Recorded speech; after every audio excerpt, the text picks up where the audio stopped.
Dota 2, yes, this is a Dota 2 video, it'll be fine, don't worry, we'll get through it, is a video game that's kind of at that point, you know? The point where they're giving out patch notes in the form of emojis, the point where it's no longer the video game poster child for Valve in favour of the shiny new thing, nonetheless held up by a small contingent of passionate developers in the stew. That's what the cool kids call development studio. Indeed, in the twilight years of Dota, Valve have gone on record to say that they're going to be sunsetting, that's what the cool kids call no longer doing, their infamous battle passes filled to the brim with cosmetics, instead opting for major gameplay changes to keep things fresh. And it was this emoji-filled update to the game that made me realise one thing about how Valve approaches competitive game design. To put it simply, it's not just balance. Okay, I don't want to get into the nuances of Dota 2 and competitive game design too much, because you'll all fall asleep, but you get the idea, right? I like to imagine competitive video games as simply an array of options, things that you can do, movements that you can make that allow you to beat your opponent. In Legends of Runeterra you get to play cards, in Dota 2 you get to play heroes, in Battlebit you get to play guns. These are all tools in a toolbox of systems that lets the player express their creativity. In a well-designed competitive game, the player that wins is the player that has the best interpretation of the systems. Notice how I didn't say the most skillful player, that's an important distinction, right? Because it doesn't encompass just skill. If you have a rogue deck in Yu-Gi-Oh! That catches your opponent off guard, they may be better than you overall, they may be able to beat you for the next 5 matches, but for that one match you managed to sneak out the win. As a side note, I think it's a shame that a lot of these games have taken a back seat in terms of discourse and analysis, at least on YouTube. I think there's so much that game designers can learn from playing competitive games, and if a game developer is you, then I recommend you give them a try. You'll find so many cool bits of lineage in other games. Many of the boons found in Hades, for example, are almost directly lifted from Dota 2. So I'm painting a picture of sunshine and rainbows here a little bit. Obviously it's more complicated than that. You've probably tried to pick up one of these games before and gotten crushed by the established player base. Maybe you don't want to put up with the toxicity that's latent within the community. Or maybe you have a case of matchmaking anxiety, a deep heavy sense of dread whenever you hit the find match button. Ugh, let's do something else. I think a big sadness for me when it comes to competitive games is the meta. Now that we have access to the internet, and now that the internet comprises of 3 different sites, or potentially 2 by the time this video releases, the most effective and well-adopted strategies are going to float to the top. It creates an atmosphere that competitive games are these super serious affairs and you must do this or that whenever you start playing or you're playing to lose. My advice to you is to not pay too much attention to this side of the community, the Reddits and what have you, because they represent only a small slice of the player base, usually the ones that are invested to the point where they're likely a little better than your average player. The truth is, competitive games are played by a wide range of people with a wide range of familiarity, investment and skill. I found myself getting into Melee last year and I was surprised just how many people were worse than me, especially for a game that's been played for 20 years now. Like, think about it, Fortnite is a competitive game, right? Technically it is by definition a game that you can play against other people with the goal of winning. Can you imagine all of these 12-year-olds were having the same doubts as you were?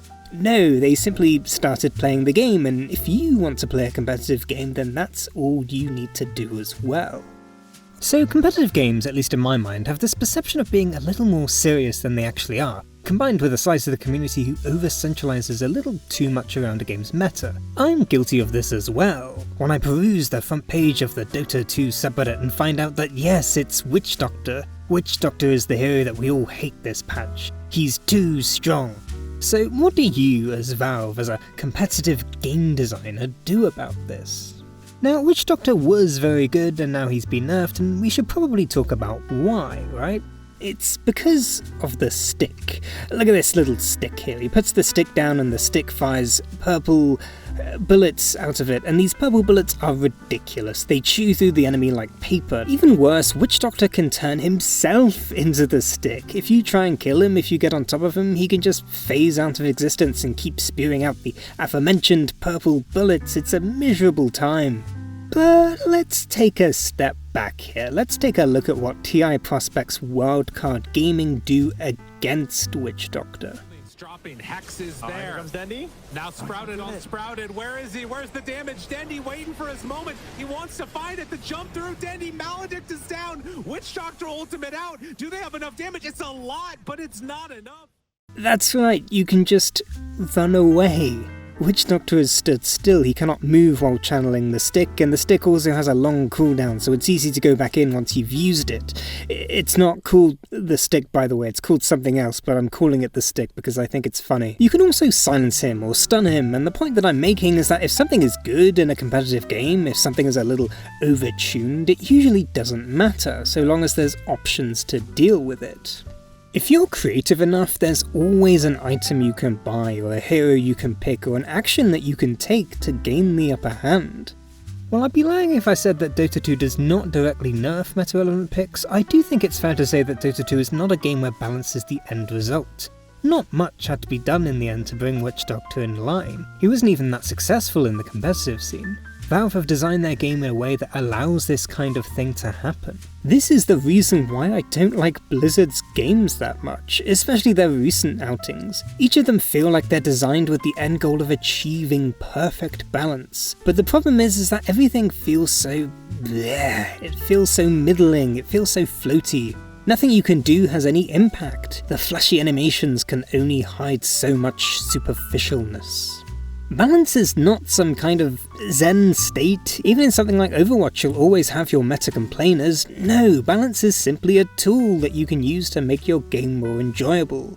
It feels good to run around at 1,000 miles an hour as Bloodseeker. It feels good to land that perfect punch hook. It feels good to do this.